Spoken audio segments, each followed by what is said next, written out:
The following program may contain coarse language, violence, nudity, mature subject matter, or scenes which may not be suitable for all viewers. Viewer discretion is advised. All Hit Radio.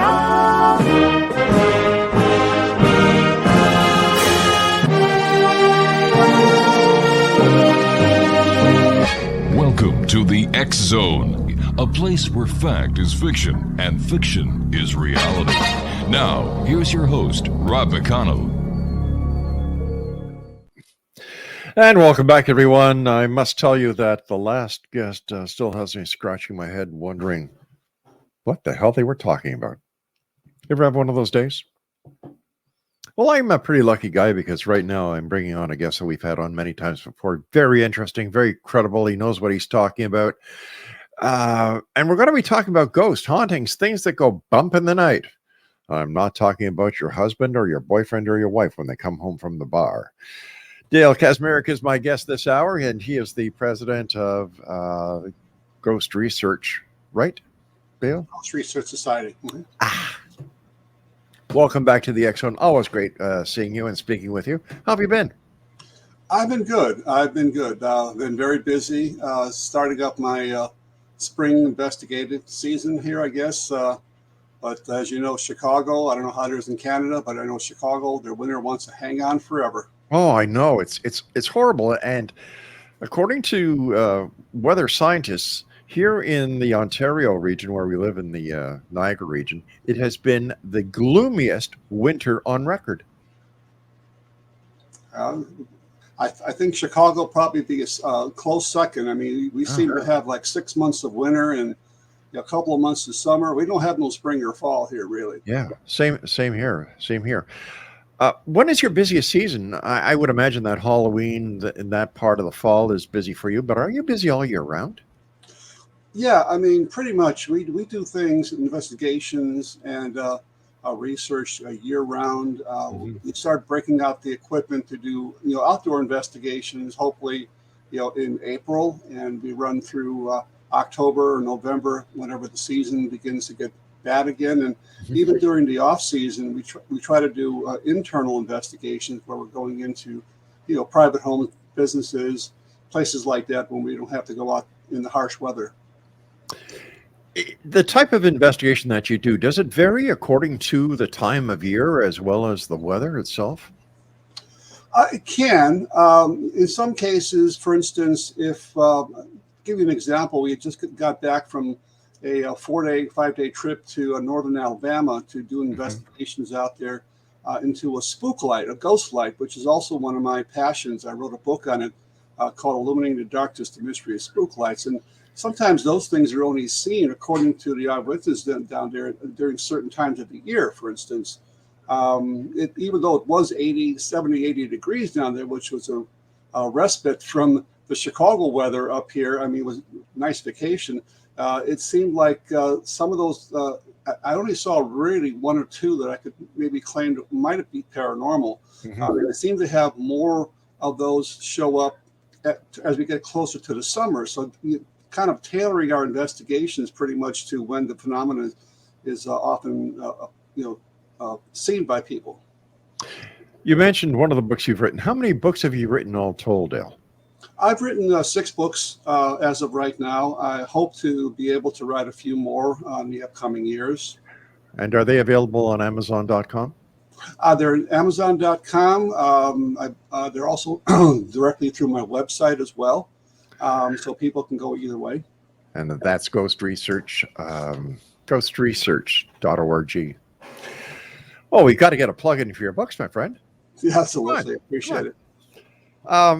How did you get started in investigating the paranormal for the listeners and viewers who haven't had the opportunity of meeting you before? Well, I think, again, I want to blame this spooky hobby of mine on my parents. Because, they started telling me ghost stories when I was quite young. I mean, 5, 6, 7 years old. My dad actually was sort of the ghost hunter of the family, so to speak. My mother, she enjoyed doing that, but it was during my parents, when they were still dating, just prior to World War II. My dad was in the Merchant Marines, and he used to drive past the cemetery a lot, a rather large Polish Catholic cemetery in our area called Resurrection Cemetery, to look for the so-called hitchhiking ghost story that's been seen since the latter 1930s. And this was often after a date, taking my mom out, or mom-to-be, out on a date, a movie, a show, a theater.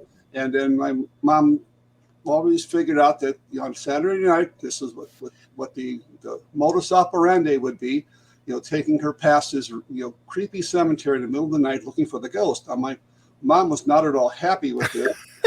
She was would often scream at my dad and say, take me home. I don't want to see the ghost. And they never saw the ghost, but it was these kind of stories that I had told to me as a youngster. In fact, that was the very first ghost story I was ever told, of this hitchhiking ghost story. As a paranormal investigator, have you ever investigated any ghost hitchhiker stories? Oh, absolutely. Quite a few. The whole idea basically of a hitchhiking ghost story is a staple of American folklore.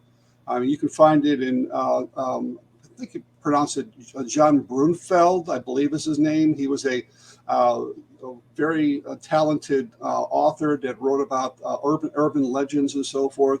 And almost every city has some sort of hitchhiking ghost, I would think. I mean, I've been across the country. I've been in various states, and I always seem to come across something that some seem to be more credible than others, because there seems to be more, perhaps, documentation that there was something that took place, some traffic accident or some hit and run or something like that that precipitated the ghost story, where others tend to be a bit more like urban legends or folk tales.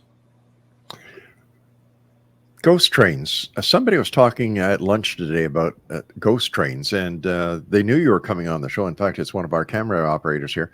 And he wanted me to ask you if you have had any experience investigating ghost trains, and to the best of your knowledge, what is a ghost train? Well, I have actually investigated several. In fact, probably one of the most famous is Lincoln's funeral train that has been seen when he was assassinated, obviously in Washington, D.C., and then as he made the trek to Springfield, back to Illinois, which was his home, people along the way would stop and, in real life, would stop and pay their respects. Yes. And of course, since that time, and since the decades has passed, there's been many reports of his funeral train being seen along train tracks, even though some of the train tracks are not even there anymore. In fact, in Irvington, Indiana, we were able to see where the funeral train went through. The tracks are no longer there, but people still see that train pulling up in Irvington, Indiana. I've investigated other places where trains have been seen, and in some cases, ghost lights associated with trains. It might have been perhaps the train light on the front of the train. Right. People will see that train, apparently a train coming towards them. They hear no sound. The crossing guards don't come down, alerting them that there's a train coming, and all of a sudden they'll get up on the tracks. They'll look down the tracks, and there's no longer a train there. Inanimate objects, and this is what people have often asked me, is how can an inanimate object come back, to be a ghost? It's like a ghost car. People have seen ghost houses and things like that. Nature. I think it's not so much that it's an inanimate object coming back to life, which it obviously can't. I think it's more or less some traumatic incident that has taken place back in time, and what you're seeing is a kind of residual replay of that event. Not only ghost trains, but ghost cars and things of that nature have been reported in Chicago and across the country. And I've investigated a lot of these. They're very fascinating, and it's just something that many people don't realize why these things show up.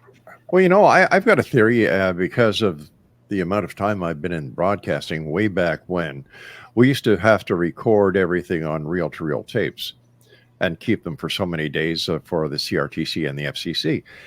Once that that reel was long enough, and that we held it as we had to. We had bulk erasers, demagnetizers, and what would happen? Not everything would be erased, and what we would get would be like ghost sounds on the new tracks that we would record on. And I was just wondering, is it possible that this is what we're seeing because of the electromagnetic field around the Earth? Is that certain things and everything is recorded, and that for one reason or another, some aren't erased, like on the bulk eraser, like a space-time fracture, so to speak. Is this a possible theory? Absolutely. They call this sometimes residual, but right.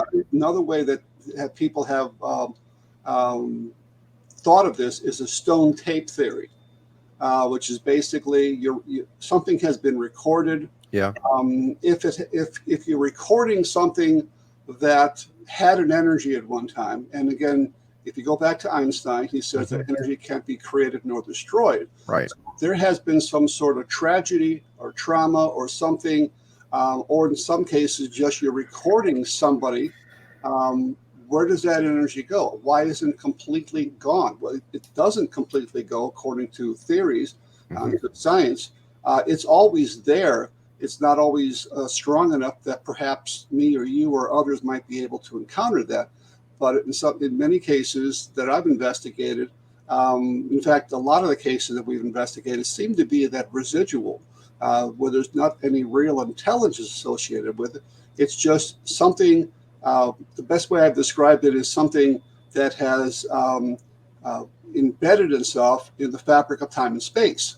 And for some reason, these things can replay itself to people at certain times of the year, sometimes an anniversary of a death, a birth, a tragedy, or something of that nature, or very, very random. One really good example, very quickly, is the Flight 191 in Chicago that crashed in May 25th, 1979. All 282 passengers died. And we have been out to that location on the anniversary of that crash for several years in a row, and have gotten very, very good EVPs, and in some cases what we call real-time EVPs, where we're actually able to hear the voices and the responses of the questions just asked. Fascinating. Dale KACZMAREK is our very special guest this hour. His website is ghostresearch.org, and Dale and I will be back after this break as we continue here in the X Zone with yours truly, Rob McConnell, from our broadcast center and studios in St. Catharines, Ontario, Canada.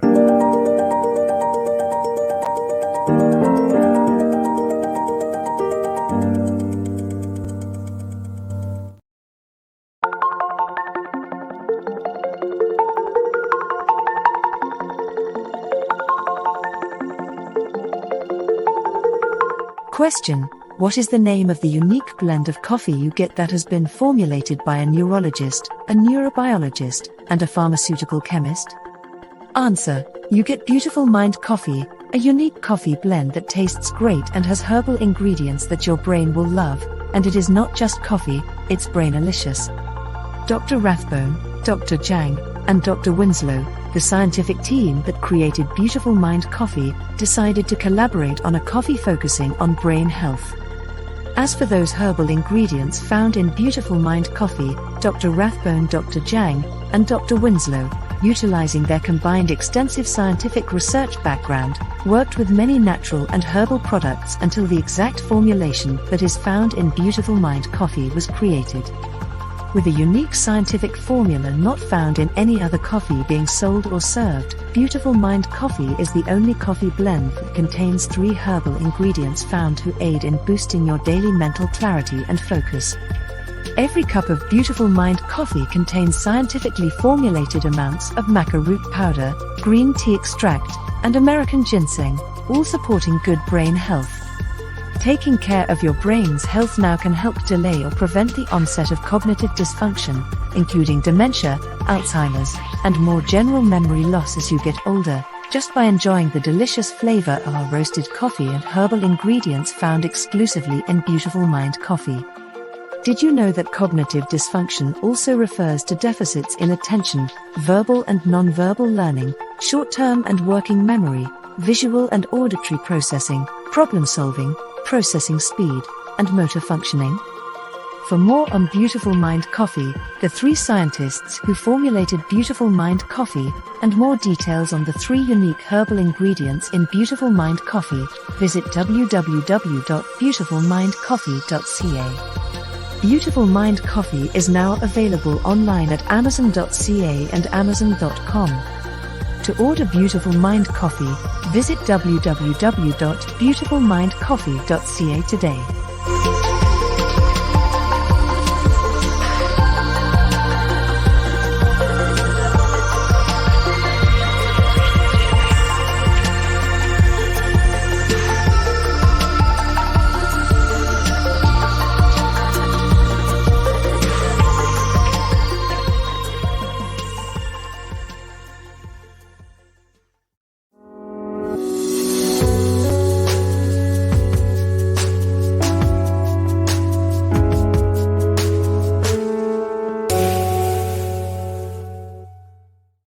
And I would like to let everyone know that Beautiful Mind Coffee is available at Amazon.com and Amazon.ca. And if you'd like to find a local retailer near you, visit their website at www.beautifulmindcoffee.ca.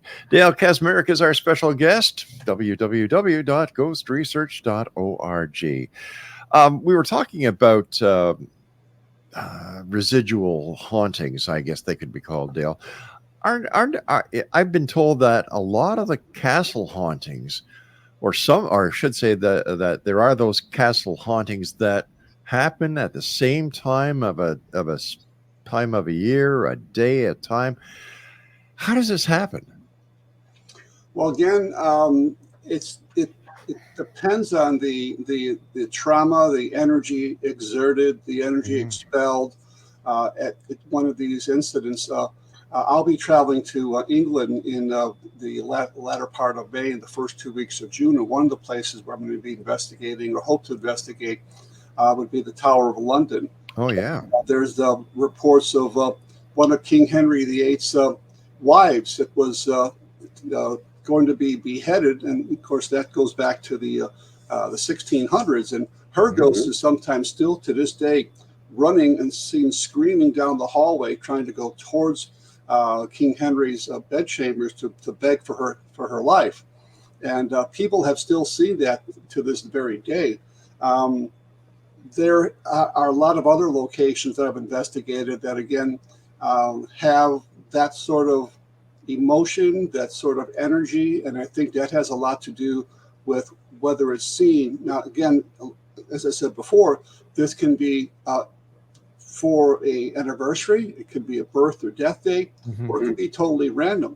When we try to investigate locations that have had some sort of trauma or accident or emotional outburst of energy, is the way I like to put it, we try to get there during or before the anniversary date of something.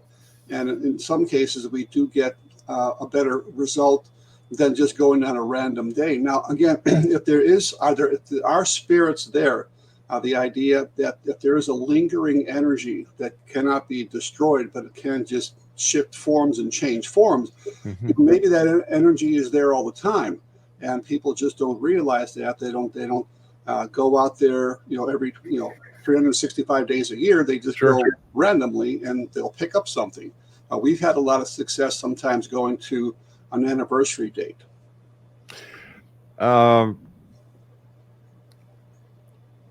Does the weather have an effect on the investigation itself? For example, is there more activity during a thunderstorm than there would be on a clear night, or it really doesn't matter? Again, we're talking about energy, and a lot of times when there are storms coming in, like I was talking before the show, we had a storm that came through here. Yeah, right. Pretty vicious that didn't do any damage to my area, which was good. But the added electricity in the air those free flowing ions, that energy created by thunderstorms and by lightning, can actually, I believe, enhance a phenomena, because if there is, again, something there in the form of a surviving personality, Mm-hmm. they sometimes will draw on some energies to manifest or to talk. That's why in some cases people feel somewhat drained when they go into a haunted house or something. They're doing investigations. Maybe the spirits are draining our energy. That's why equipment and batteries and tape recorders and so forth Yes. die, because they're draining that. So I think there is a lot to do with meteorological effects that can cause a phenomenon to be intensified. We're also looking at the possibility of maybe lunar implications, the full moon, the new moon, and so forth, because the whole idea for the term lunacy comes Yes. from the term lunar, moon, and so forth. And police officers have often said that they get a lot more violent crimes, Yeah. carjackings, and so forth during the time of the full moon. So if it can affect us physically in the physical body, Mm-hmm. it may be able to affect somebody that has left their body. Well, look what the moon does to the tides. Absolutely. And of course, our body is mainly composed of water, so it would only make sense that the way that the moon affects the tides would certainly affect us humans as well. Somebody calls you up and they say, Dale, heard you on the X Zone the other night, saw you on X Zone TV, on Simul TV. I have a problem. I would like you and your team to come and investigate what I consider to be a haunting. How would you conduct an investigation like that? Well, first of all, what I would do is interview them over the phone Mm-hmm. and try to get all the relevant information about, just general information, and have them tell their story to me and their encounters in their own words before I ask any questions. Because I've discovered throughout the many years I've been doing this is if you ask too many leading questions, you lead somebody down a trail. Right. You should just let them tell the story in their own words, which is what I like to do. So I'll do that first, and then later on we have about a 10-page questionnaire that we can go through that also asks about the type of home. Is it on running water nearby? Is it made of limestone? Other things like that that may have a bearing on the case. We would then set up a time to go over to conduct an investigation with a small team, depending on the size of the home. Mm-hmm. I mean, I've done investigations in mobile homes. I've done investigations in 256,000 square foot buildings. Wow. So we would bring in a team that's would be useful in the size of the home that we're going into, and they would work in teams of 2. And we do this in 3 phases. Phase 1 is we go through with our equipment, with clipboards and floor plans of the location, without telling any of my team what's going on. So I think that's more scientific that way. That this way, people in my team don't have any preconceived notions what's going on. They don't go to the creepy attic or the scary basement. They just go throughout the building, and they will record whatever they pick up with their own bodies, with their equipment, and mark it on there. Then in phase 2, we would then sit down with the client, and before the client says anything, we have our team tell the client what they've experienced. Now, I've already talked to the client, so I know at that point they've told me the whole story. And then we see how that matches up between what the client has experienced and what we have just picked up. In phase 3, we would then set up our cameras at these locations, maybe other locations that maybe our team did not pick up anything at. We would conduct EVPs. We would then try to find out if there was a communication that could be held in some way, find out why this ghost is there, put out some other meters and devices that would pick up anomalous energy from electromagnetic frequency to radiation to totally invisible light, use night shot cameras and things of that nature. And then after all that is compiled, we may or may not have experiences. It really depends. I mean, sometimes we've been to a location that we get nothing at all. Sometimes we get a whole bunch of stuff. We would then go back and review our evidence, the pictures, the video, the audio, and then write a report, meet up with the client again in person, go over what we have experienced, and then see how that client wants to proceed from that point. Because a lot of times when people call us, it's not so much that they want an exorcism or they want something taken out of it. Sometimes they're just curious. They want to know that they're not going kooky, they're not going crazy. They want verification from this. And in some cases, they think they know who it is. It might be Uncle Joe, Uncle Tom, and Bernice or something. And if it's that person, they don't want that person to be expelled. They're fine with that. So we kind of go like that route. And if the client wants to take it a step further, then we can always bring in psychics or mediums that we have worked with in the past to see what other avenues we can explore. Is there any connection between ghost hauntings and other dimensions? I believe so. I believe that in many cases, the whole idea of a ghost, again, I believe in some cases it can be a surviving personality. If you talk about the intelligent ghost and not the residual. The residual is kind of a tape loop, but there can be intelligence where we get EVP responses. But in some cases, I believe, and many other investigators have also come up with this idea of portals, of interdimensional doorways, perhaps, where spirits can go back and forth from time to time. And that's why maybe they're not here all the time. Maybe they are, whenever I hate to use this word, but the veil gets kind of thin at certain points, that we can perhaps see and experience more spirits than they may be all around all the time, but their energies may not be sufficiently strong enough for us to capture an EVP, to take a picture, to see them visually, which by the way, visual sighting is by far the least reported phenomenon. It's mostly sounds that people will experience rather than physical manifestations. When using recorders for EVPs, what do you find to be the best method, the old analog or the new digital recorders? We've actually used both, but I think right now we've gotten a bit more results with the digital technology than the analog. We have employed cassette tape recorders. We have the old bulky reel-to-reel tape. Yeah. We have portable devices we can actually bring in as well, but the sound is very often not up to par, so to speak, as the digital sound would be, and we're able to more easily, import that into a computer. I have software that I can analyze and see in some cases where that voice falls in. Does it fall into an avenue of audible sound, or is it infrasound? Is it ultrasound? Is it beyond or below our hearing capabilities? And most EVPs, as you know, are not heard when they're recorded. They're usually only heard during playback. Is there any logic behind that? Yes, there is actually, because even the old analog recorders, but more so the digital technology, actually records a wide variety of sound and sound energy, I guess you would call it, even beyond what we can hear. It encompasses a lot of different frequencies that sometimes we just don't hear.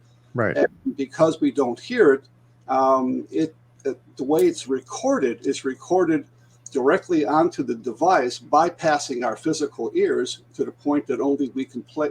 If it's strong enough, it can be transposed onto a digital recorder, and then we play that back and hear that sound. Now, if we hear a disembodied voice, which is different, which is an audible sound that you actually hear as you're recording it. Now, those are very exciting, and I've been privy to a lot of those.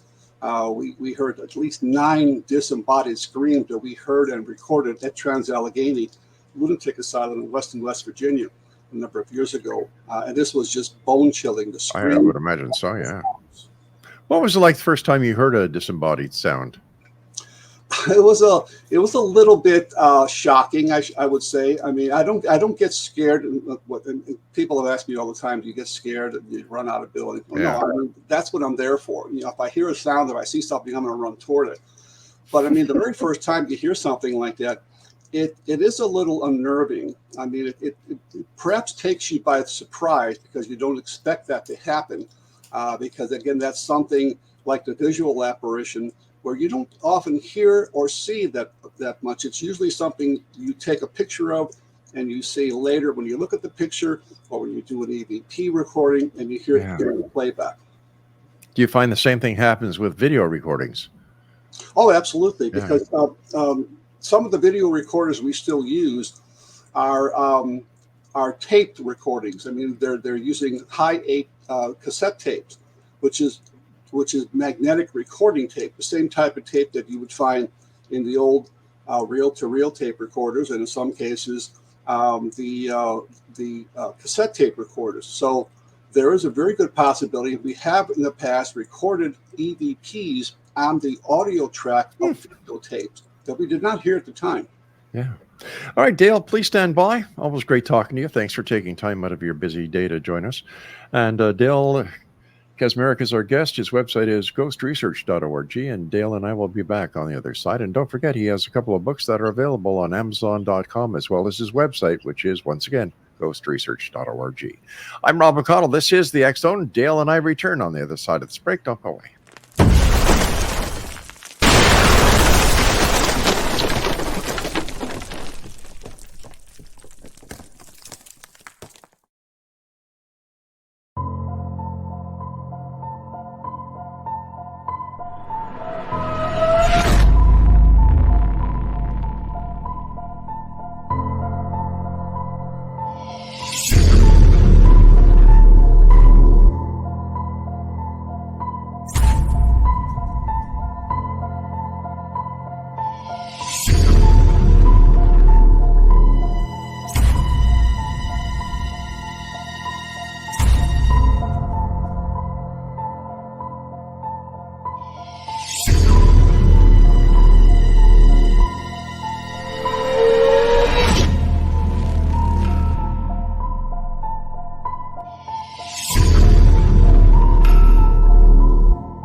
And the current edition of the X Chronicles newspaper is hitting the newsstands and online, I believe, April the 7th, which is a week tomorrow. Exonation, our guest this hour, Dale KACZMAREK, ghostresearch.org. If there are ghost people, are there also ghost animals? Yes. We have received many reports of ghost animals. In fact, there are quite a number of books in my library that people have wrote about simply just on the topic of animal ghosts. There are several here in the Chicagoland area, again, often associated with tragedy. There were some people and some horses that had died crossing the road from one riding trail to another. And people have seen to this day what looks like phantom horses and riders still trying to cross from one side to the other. They never make it across the street. Why? Because in life, they never made it across the street. So it's like a residual type thing.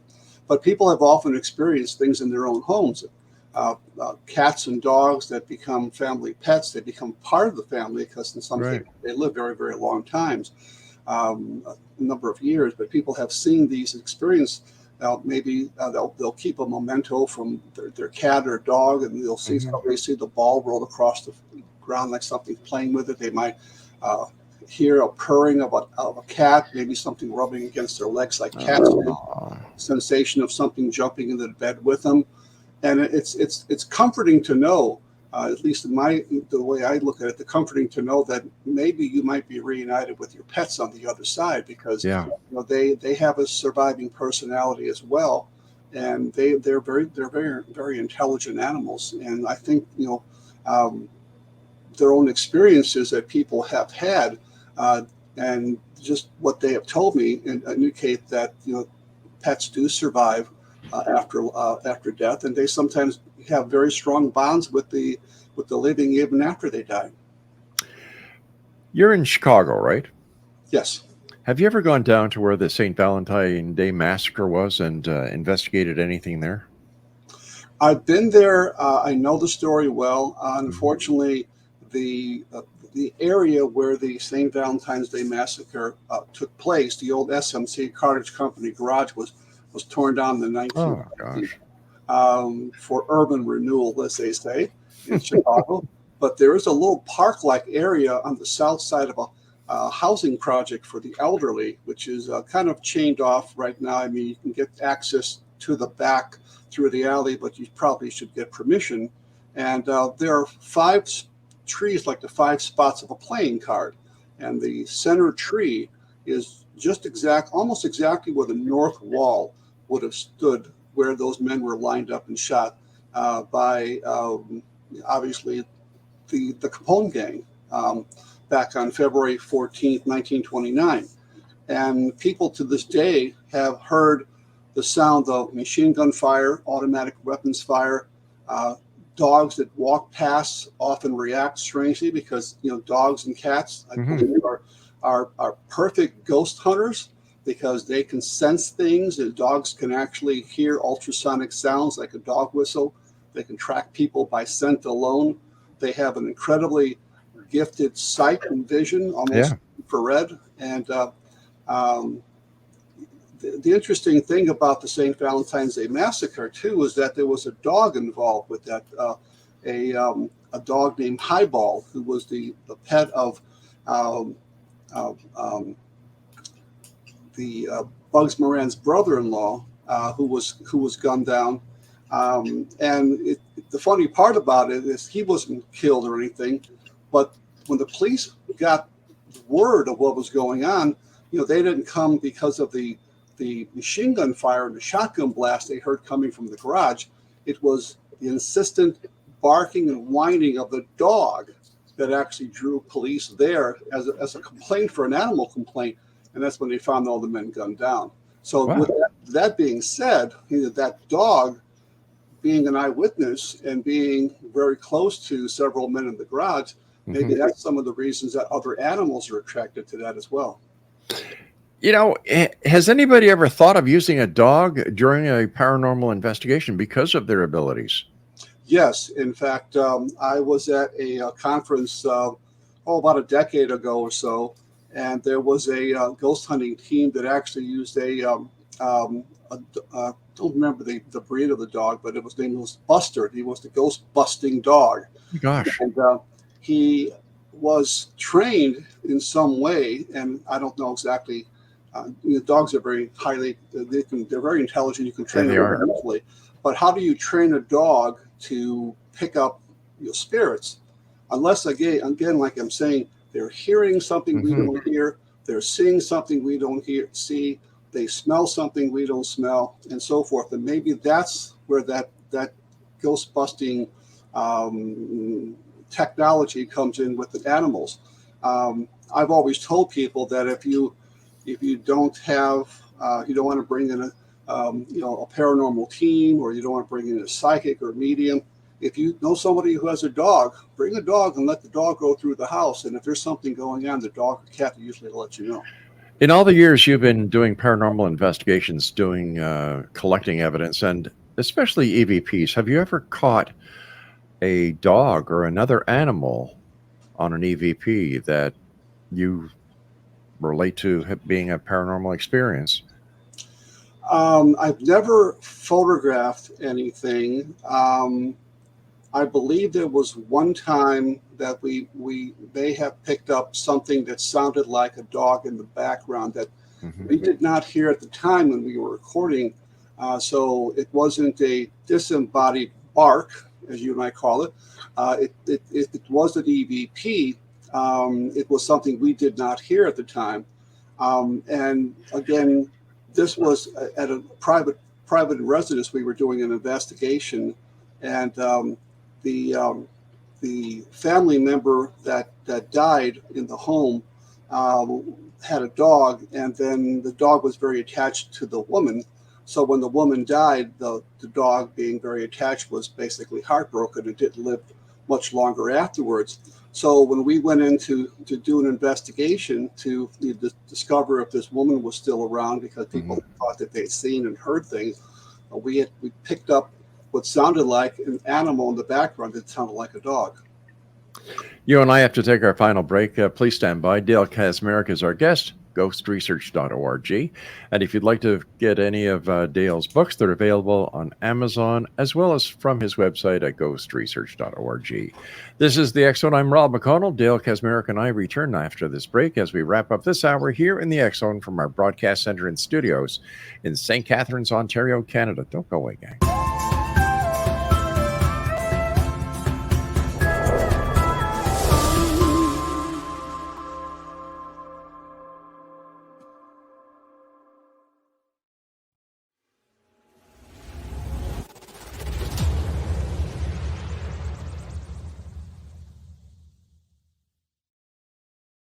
So I was watching the X Zone TV channel last night when I was abducted by aliens, and they kept repeating to me over and over again, simultv.com, simultv.com. What's simultv.com? That's what I asked them. They had it written on the side of their UFO. How do you spell that? UFO. No, I mean simultv.com. simultv.com. simultv.com. Right. simultv.com. Interesting that you were abducted by aliens in a simultv.com UFO last night. Oh, yeah? Yeah. Now that you mention it, I remember now last night I was awakened from a deep sleep. My great-grandmother was standing there. She said she'd come from the hereafter to tell me about simultv.com. She even spelled it out for me. simultv.com, sonny boy. simultv.com. simultv.com, sonny boy. Wow. Yeah. Guys, you'll never guess what my psychic guru just told me. simultv.com. Exactly. Are you guys psychic too? Of course. We all know about simultv.com. simultv.com.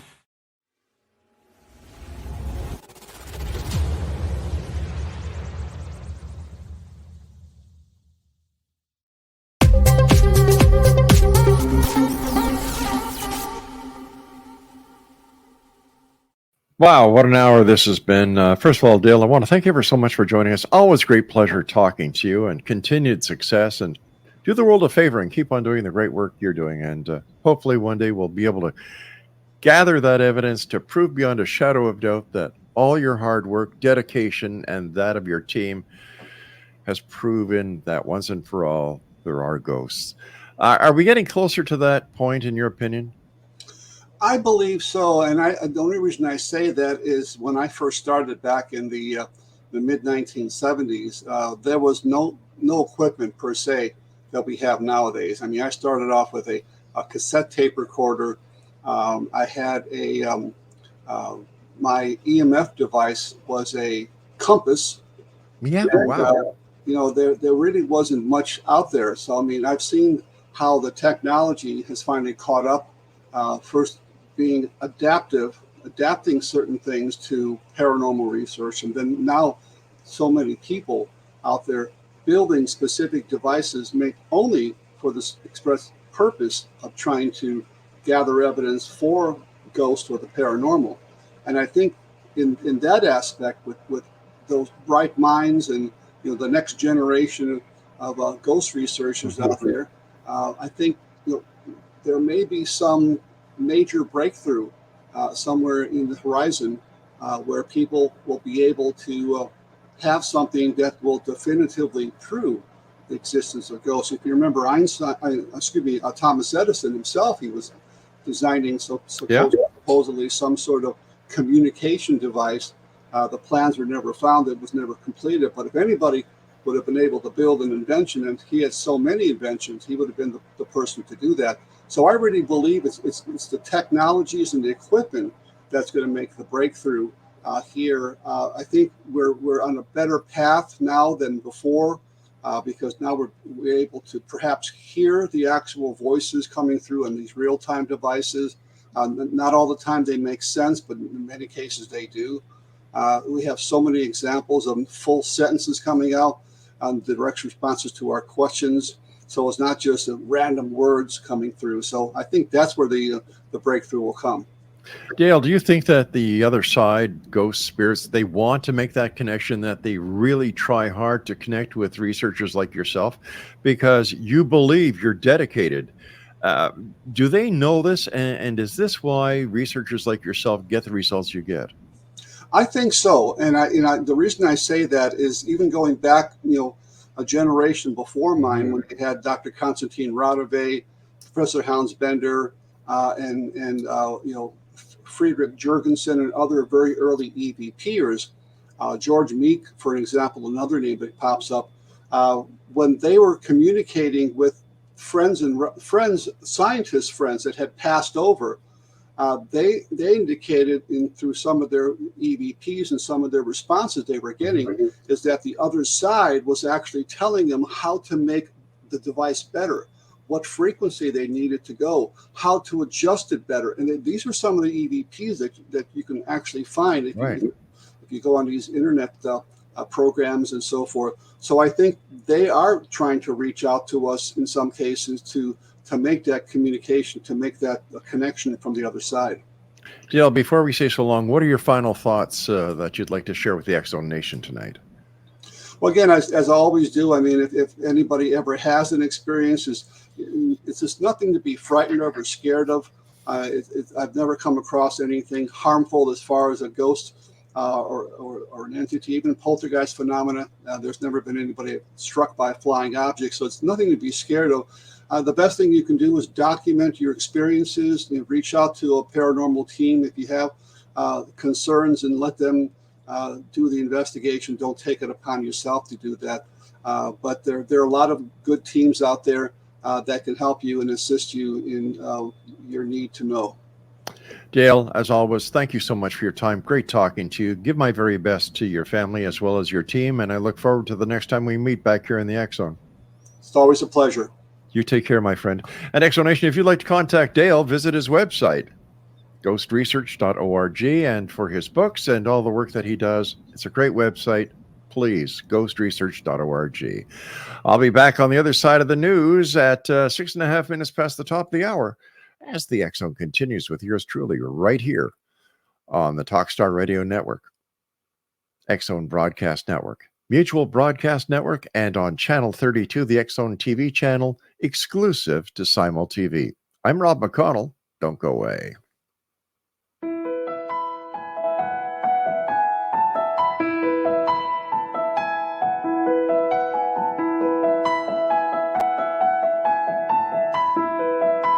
From the Canada-US border in the southern region of Niagara, traveling north in Ontario's Golden Horseshoe, then east and west of the Greater Toronto Area, there is growing awareness and excitement as more and more people are starting their day with Beautiful Mind coffee, the delicious healthy coffee that your brain will love.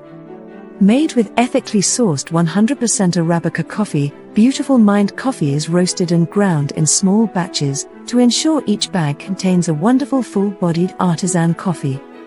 Scientifically formulated, Beautiful Mind coffee is the only coffee blend that contains 3 herbal ingredients found to aid in boosting your daily mental clarity and focus. Maca root powder, green tea extract, and American ginseng have been selected for their ability to support good brain health. Taking care of your brain's health now can help delay or prevent the onset of cognitive dysfunction, including dementia, Alzheimer's, and more general memory loss as you get older, just by enjoying the delicious flavor of our roasted coffee and herbal ingredients found exclusively in Beautiful Mind Coffee. Beautiful Mind Coffee is now available at Amazon.ca and soon to be available in selected locations near you. In Hamilton, Ontario, Beautiful Mind Coffee is now available at Livelong Wellness Clinic, located at 189 Hewson Street South. Beautiful Mind Coffee can be ordered by telephone by calling 416-436-3675 or 905-536-2450. Why have a good cup of coffee when you can have a great cup of Beautiful Mind Coffee that's good for your brain? For more information on Beautiful Mind Coffee, visit us online at www.beautifulmindcoffee.ca.